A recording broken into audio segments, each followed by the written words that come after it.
On the night of June 9, 1912, the small town of Villisca, Iowa, was shaken by a crime so brutal and horrifying that it still resonates through history. In the dead of night, 8 people, 2 adults and 6 children, were murdered in their own home in a grisly, unsolved massacre. The crime left the residents of Villisca reeling, and to this day, the Villisca Axe Murders remain one of the most chilling unsolved murder cases in American history. The victims of this horrific crime were the Moore family, Josiah and Sarah Moore, along with their 4 children, Herman, Mary, Arthur, and Paul. Joining them for the night were 2 young guests, Lena and Ina Stillinger, who were sleeping over at the Moore household. What happened in the early hours of June 10, 1912, is still shrouded in mystery, but the brutality of the murders has never been forgotten. When the morning light arrived, the house on 508 East 2nd Street stood in stark contrast to the peaceful community surrounding it. The Moore family's neighbors noticed something was amiss. No one had seen the family that morning, and the children had failed to arrive at their Sunday school classes. Concerned, neighbors began to investigate, eventually sending a friend to check on the Moores. It wasn't long before a horrifying discovery was made.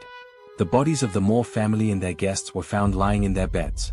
Each victim had been struck in the head with an axe while they slept, and their bodies were covered with sheets. The brutality of the crime shocked even the most hardened investigators. The murder weapon, a bloody axe, was left behind at the scene, and the house was eerily quiet, as though the killer had gone to great lengths to cover their tracks. As word of the gruesome discovery spread, the town of Villisca went into a state of shock. Local authorities were quick to respond, but there were no obvious leads to follow. The killer had left behind no footprints, no signs of forced entry, and no clues that would help explain who could have committed such a terrible act. The axe, which had been used to bludgeon the victims, was found near the bodies, but there was no evidence to suggest how the killer had gained access to the house. Theories about what happened that night began to surface almost immediately. Some believed that the killer must have been someone who knew the Moore family, someone who had been able to gain access to the house without arousing suspicion. Others speculated that the murders had been the work of a stranger, a traveling man who had entered the town with malicious intent. As investigators tried to piece together the events of that fateful night, the small town of Villisca was left in a state of fear and confusion. The investigation began in earnest, but it quickly became clear that there were few clues to follow. The police conducted interviews with the Moore family's neighbors, friends, and acquaintances, but no one could offer any substantial leads. The town's residents were terrified. They feared that the killer might still be among them, and the town's peace had been shattered. Despite the lack of evidence, several theories began to emerge about the identity of the killer.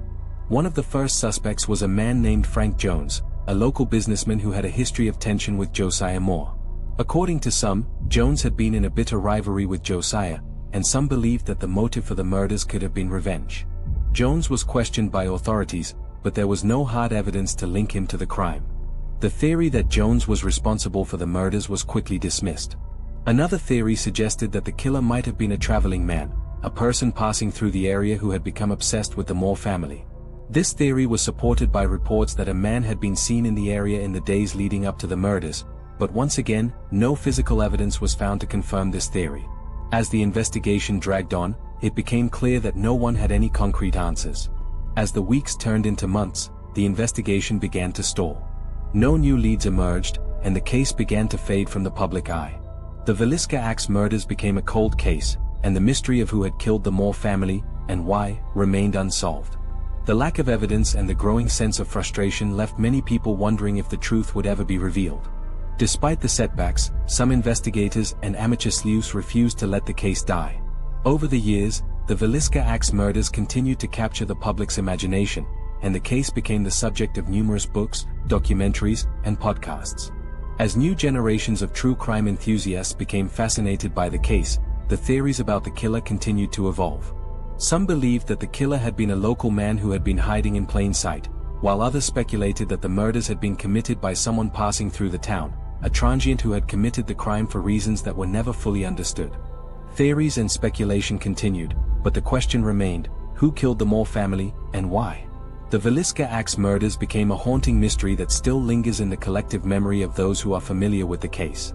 For some, the case will always be a symbol of the darkness that can exist in the most unlikely of places, a small, peaceful town in Iowa, where a brutal crime shattered the lives of those left behind. As the investigation into the Villisca Axe Murders continued, new and chilling theories began to emerge. Despite the lack of concrete evidence, the case persisted in the public consciousness. As the months stretched into years, rumors swirled in Villisca. Locals, law enforcement, and even amateur sleuths who had become fascinated by the case tried to piece together the puzzle that no one seemed able to solve. The gruesome nature of the murders, the savage blows to the victims' heads, the way they had been positioned, and the eerie silence of the house, suggested that the killer had a specific motive. But what could that motive be? One of the earliest theories was that the murders had been a revenge killing. Josiah Moore, the father of the family, had been a successful businessman in Villisca, running a farm implement store. His business dealings, particularly a bitter feud with Frank Jones, a wealthy local businessman, were well known. Some investigators and locals believed that Jones could have been involved in the murders, as a way of seeking revenge on Josiah. The theory suggested that Jones was motivated by a long-standing rivalry with Josiah, possibly over business dealings or personal grievances. Jones had previously been accused of attempting to bribe Josiah into selling his business, but Josiah had refused. Could this feud have escalated into murder? Jones had been a prominent figure in Villisca and had been known to have some level of animosity toward Josiah. As tensions grew between the two men, rumors about Frank Jones being involved in the murders started to spread. Jones was questioned by the police in the early days of the investigation, and while there was no direct evidence linking him to the crime, some investigators continued to focus on him as a suspect. His name was tied to the investigation for many years, but no charges were ever filed. In fact, evidence suggesting that Frank Jones was involved in the murder has always been circumstantial, and as the investigation continued, it became increasingly clear that there was no solid connection. Despite Jones being cleared as a suspect, the theory of a personal motive for the murders persisted. Investigators began to consider the possibility that someone close to the Moore family could have been involved in the crime, someone who knew the family intimately. This new theory shifted the focus from external suspects like Frank Jones to someone within the town, someone who may have had access to the Moore household. The killer's brutality and the lack of any real clues suggested that the killer was someone familiar with the Moore family's routines. The fact that the entire family had been killed, and the Stillinger sisters, who had stayed over that night, had also been murdered, raised several unsettling questions. Could it have been a case of someone with a deep personal vendetta against the Moore family?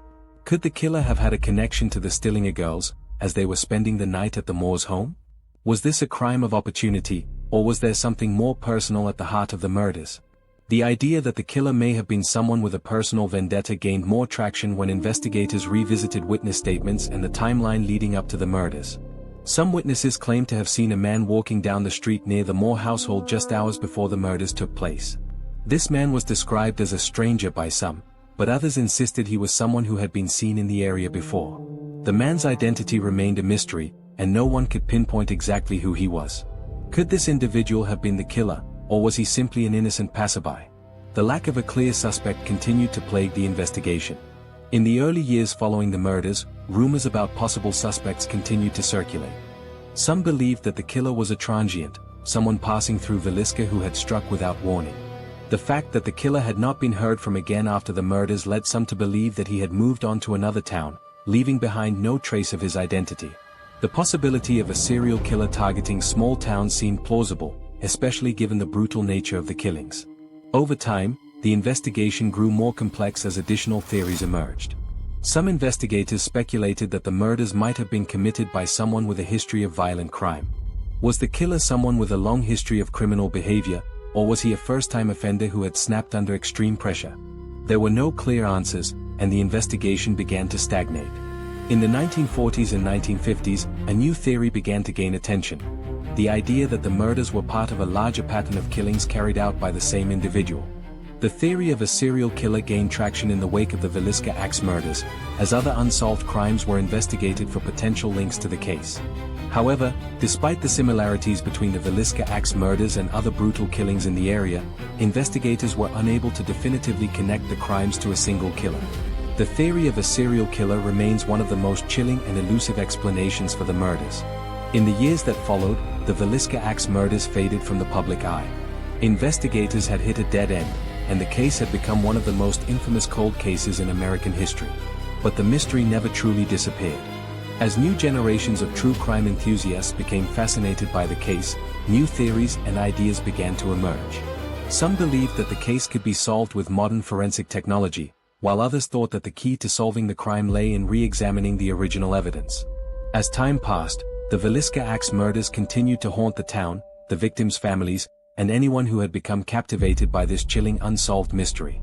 The case remained unsolved for decades, and as of today, it remains one of the most notorious unsolved murders in American history. Despite the many theories, suspects, and investigative leads, the identity of the killer remains unknown. Who was the person responsible for the brutal murders of the Moore family and the Stillinger sisters? Was it a stranger, or was it someone with a personal connection to the victims? Why was the crime so brutal, and what motivated the killer to commit such an unthinkable act? As the years passed and the investigation into the Villisca Axe murders remained unsolved, new theories and potential leads continued to surface. The case that had initially shocked a small Iowa town had now become a subject of intrigue and speculation for true crime enthusiasts, journalists, and amateur sleuths across the country. For those who lived in Villisca, however, the mystery remained deeply personal. The murders of the Moore family and the Stillinger sisters had left an indelible mark on the town's collective memory, and the search for answers remained ongoing. One of the most fascinating theories to emerge in the decades after the murders was the possibility that the killer had been a traveling man, someone who had been passing through Villisca on the night of the crime. This theory suggested that the killer might not have had any prior connection to the victims, but had instead chosen the Moore family's home at random.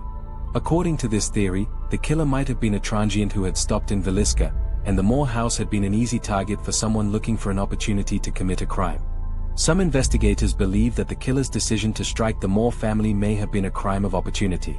After all, the family was well known in the town, and their house was located on a quiet street. The Stillinger sisters, who were visiting that night, had been the perfect victims. They were in the house, sleeping, with no chance to defend themselves. The brutality of the crime seemed to suggest a level of familiarity with the family's routine, but at the same time, the complete lack of any physical evidence at the scene made the theory of a random killing even more chilling. There were reports of a strange man seen in Villisca in the days leading up to the murders, and some witnesses recalled seeing a man loitering near the Moore household on the night of the crime. However, these sightings were vague and inconsistent, and investigators were unable to track down the man or confirm his identity. Could he have been the killer? Was he a passerby who had simply chosen the Moore house for reasons that no one would ever understand? The theory of a traveling killer remained a chilling possibility, but without further evidence, it was impossible to say for sure. Another theory that gained traction in the years following the murders was that the killer might have had some personal connection to the Moore family. While this theory didn't explain why the Stillinger sisters were also murdered, it suggested that the killer might have been someone who had been acquainted with Josiah Moore, the father of the family. Some investigators looked at Josiah's business dealings and speculated that a disgruntled employee or a person with a personal vendetta against him might have been involved. Josiah's success and influence in the town made him a person of interest in the investigation, but no evidence ever linked him or his business dealings to the crime. Despite this theory, there was little evidence to suggest that anyone with a personal motive was involved. The fact that the entire family, including two young guests, had been murdered in such a brutal and calculated manner raised the possibility that the killer had some deeper psychological motive. Was the killer acting out of rage, or was this a crime of opportunity that spiraled out of control? The brutality of the murders made it difficult to understand the killer's reasoning, but it was clear that something sinister was at play. As the case grew colder and new theories emerged, the public's interest in the Villisca Axe murders continued to thrive. Books, documentaries, and podcasts about the crime became popular in the 2000s, and they sparked renewed interest in the case. Investigators revisited the evidence, and new forensic methods were applied to the original materials. However, despite the advances in technology, no new evidence surfaced to shed light on the killer's identity.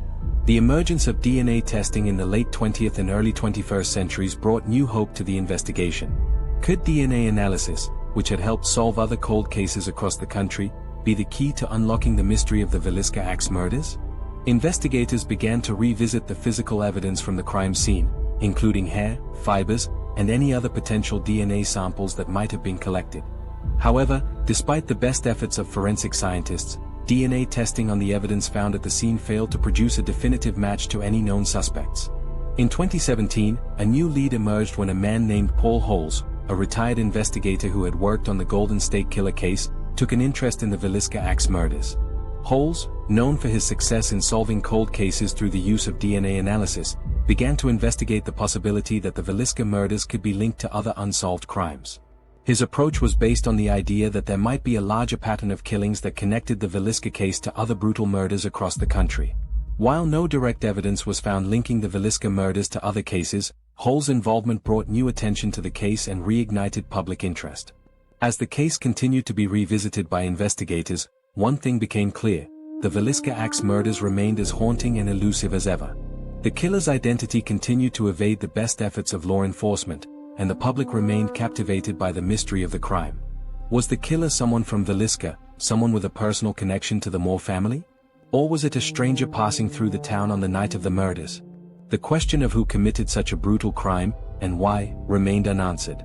The case was further complicated by the fact that there were no clear suspects, and the police were unable to find any physical evidence that could link anyone to the crime. Despite the many theories that emerged over the years, no breakthrough was ever made. In the end, the Villisca Axe murders became a symbol of the darkness that can lie hidden beneath the surface of small-town America. The case is one of the most famous unsolved murders in the history of the United States, and it continues to haunt the town of Villisca and anyone who has been drawn into the mystery. As the years passed, the Villisca Axe murders remained an open wound for the town, the victims' families, and investigators. Despite the numerous theories, the true identity of the killer remained a mystery. The case had haunted Villisca for decades, becoming a symbol of unsolved crime and a source of unrelenting frustration for those searching for justice. The lack of concrete evidence, the false leads, and the growing frustration of the investigation all pointed to one grim reality: the killer might never be identified. Despite this, the case continued to capture the attention of amateur sleuths, documentary filmmakers, and true crime enthusiasts. Over the years, new theories and potential suspects continued to emerge, but none of them could definitively solve the case. Some speculated that the killer was someone close to the Moore family, while others believed that the crime was the work of a stranger passing through the town. Some investigators looked at the possibility of a serial killer, but no conclusive links between the Villisca case and other unsolved murders were ever established. The haunting question of why the Villisca Axe murders occurred, and who was responsible, continued to loom over the investigation. Was it a random act of violence, or was there a deeper, more personal motive behind the killings? Could the killer have been someone who had a connection to the Moore family, or was it someone who had never been seen before in Villisca? These questions have haunted investigators for years, and despite the passage of time, the case remains unsolved. One thing that became clear as the years went by was that the Villisca Axe murders were more than just a story of violence. They were a story of lost potential, of lives cut short, and of a town left in fear. The victims, the Moore family and the Stillinger sisters, were all children, and the tragedy of their deaths has reverberated through generations. Villisca will always remember the night when its peace was shattered, and its people forever changed. The murders left a scar that could never fully heal, and the town would never be the same again. Though the case remains unsolved, the legacy of the Villisca Axe murders continues to captivate people around the world. Theories and speculation about the crime still circulate, and the search for answers remains ongoing. The question of who was responsible for such a brutal and senseless act continues to haunt the town and the people who have been drawn into the mystery. The killer may have escaped justice, but the memory of that dark night in Villisca will never fade. To this day, the Villisca Axe murders stand as one of the most chilling unsolved crimes in American history. The case continues to be the subject of research, documentaries, and public interest, with new theories and insights emerging regularly. The killer, whoever they were, may never be found, but the story of the Villisca Axe murders will continue to be told for years to come, keeping the mystery alive for new generations.